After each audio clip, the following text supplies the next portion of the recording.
Alhamdulillah. Terima kasih pemerintah. Alhamdulillah kak ibu jalan ke moyang bro ramanya. Terima kasih pemerintah.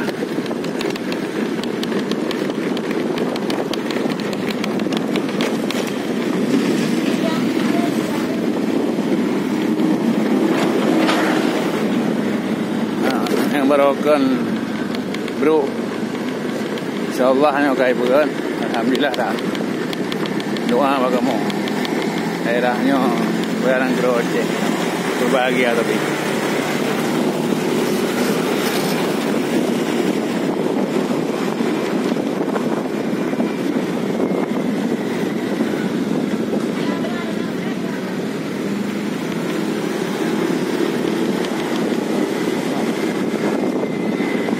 terima kasih teman-teman yang telah memberikan daerah kamunya yang katip harga yang kami pengerasan.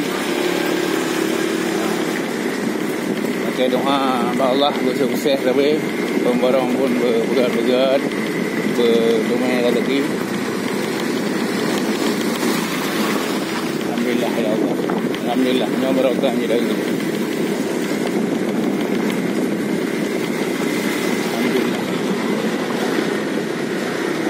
Tapi akan Allah Taala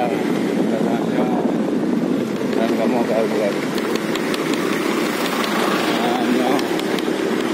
ini kerjaan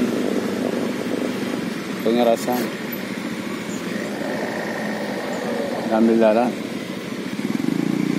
Yang barokah ini juga kada ke kubang kubu. Ini alhamdulillah.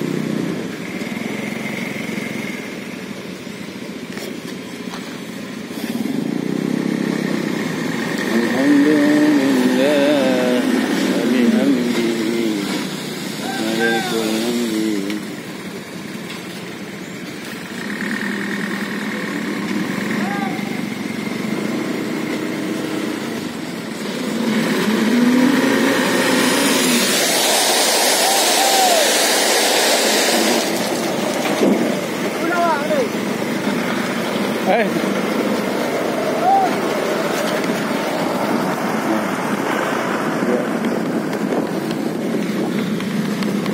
Gimana? Kau putih ya? Ya awak kerja. Kau berapa?